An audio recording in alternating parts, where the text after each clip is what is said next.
Jumlah penyandang diabetes anak terus bertambah setiap tahunnya.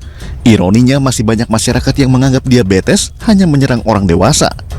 Orang tua wajib peduli terhadap apa yang dikonsumsi anak agar penyandang diabetes tak terus bertambah.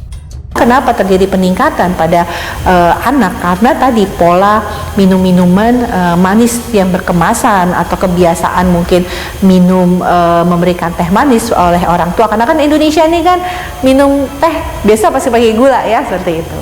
Itu yang menyebabkan faktor penyebab mengapa kemudian diabetes pada anak juga terjadi peningkatan. Hidup dengan diabetes tentu tidak mudah, apalagi bagi anak-anak, karena harus rutin mengecek gula darah hingga suntik insulin. Tim iNewsFile menemui salah satu penyandang diabetes, Abi namanya. Pada kami, Abi dan orang tuanya berbagi pengalamannya selama bertahun-tahun.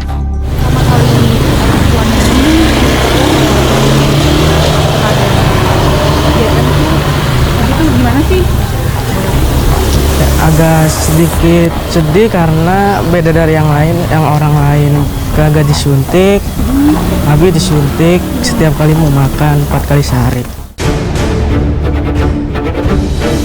Abi menyandang diabetes tipe 1 saat usianya belum genap 2 tahun. Berat badan Abi turun drastis pasca ia tak lagi menerima ASI dari ibunya. Ceritanya umur 1,5 tahun lah, lepas ASI. Lepas ASI berat badannya 21 kilo di usia 1,5 tahun. Kemudian jalan beberapa bulan badannya semakin kurus. Dalam jangka 3 bulan itu turun 7 kilo. Nah setelah itu berlanjut hari ke hari, badannya semakin kecil, tapi setiap malamnya itu suka ngompol, pipis sampai 4 atau 5 kali satu malam. Kemudian dibarengi dengan napas yang berat. Mendapati Abi bergejala aneh, kedua orang tuanya pun membawa Abi ke rumah sakit. Di rumah sakit kedua, barulah kedua orang tua Abi tahu kalau Abi menyandang diabetes. Itu shock sekali. Kenapa? Karena kita satu sisi nggak punya keturunan DM. Saya tanya, dok, ini sampai kapan pakai insulin dan DM? Seumur hidup. Susah ngebayanginnya, sedih, apalagi pas tahu dia harus disuntik, terus makannya harus ditakar, ya pokoknya itu susah, buat menjelaskannya susah, yang ada hanya kasihan gitu. Biaya untuk terapi diabetes terbilang cukup mahal, mengingat pengobatannya dalam jangka waktu panjang, bahkan seumur hidup. Saat itu luar biasa, kalau boleh dikatakan berat, otomatis berat. Karena saat itu belum ada BPJS, belum ada jaminan BPJS, dan kita tidak kenal itu apa BPJS saat itu. Dengan segala upaya dan doa dari keluarga, ya alhamdulillah kita bisa lewati hal itu sampai ketemu lagi BPJS, sampai kita ngikut BPJS. Dan sekarang alhamdulillah insulin dapat di-cover dengan BPJS kecuali alat kesehatan. Diabetes tipe 1 membuat Abi harus rutin menyuntikkan insulin ke tubuhnya setiap hari.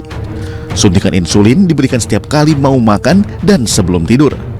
Alhasil Abi harus membawa alat cek gula dan insulinnya kemanapun ia pergi. Kalau untuk suntiknya sendiri itu Abi juga dari sejak kapan? Sejak SD kelas 4. Dari sejak kelas SD kelas 4 itu udah bisa suntik sendiri ya? Udah bisa. Itu diajarin sama bunda sendiri atau gimana? Diajarin. Kalau sudah kena tipe 1, itu memang karena pankreasnya tidak bisa memproduksi insulin, ya maka dia butuh injeksi insulin dalam sepanjang sisa hidupnya, ya. Khususnya yang insulin jangka panjang itu yang malam-malam ya, kerja lama itu, dan insulin jangka pendek ya, short acting insulin itu yang diminum sebelum dia makan. Sadar sebagai penyandang diabetes, keluarga Abi telah membiasakannya untuk mengatur pola hidup sehat sejak kecil. Kini Abi pun sudah terbiasa mengatur jumlah asupan makanannya. Kesininya pun Abian mengerti apa yang mesti dimakan dan apa yang memang tidak. Setiap belanja pun ke warung atau katakan ke swalayan, dia selalu bisa baca komposisinya. Kalau gulanya tinggi dia nggak beli. Kalau Abian makan misalkan nasi hanya 80 gram, seujung centong gitu.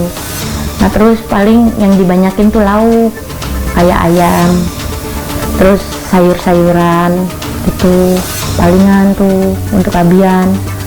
Tapi misalkan selesai makan nih, berselang 1 jam atau setengah jam, nah dia baru dapat snack. Penyandang diabetes selama 13 tahun, Abi sempat merasakan hipoglikemia. Kondisi di mana kadar gula dalam darah di bawah kadar normal. Kalau rendah dia pernah 19 sampai dia mau jatuh di kamar mandi. Untungnya dipegangin sama saya sama ayahnya. Itu dia udah dikasih gula 6 sendok kali ya. 6 sendok masih gulanya cuma naik 29 apa 60 gitu. Itu dia masih rendah.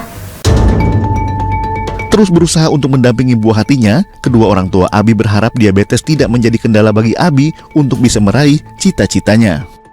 Saya tuh ingin ngelihat Abian tuh dia sehat, terus saya ingin dia sampai sehat sampai punya anak, sampai menikah dah, terus punya anak. Ya itu harapan saya cuma itu, biar dia, ya makanya saya selalu pesan Abian ya, selalu jaga pola makannya. Kalau abang emang pengen sehat gitu, kalau abang emang mau berumur panjang, saya bilang gitu sama Abian. Tapi Abian nurut. Harapan saya untuk Abian,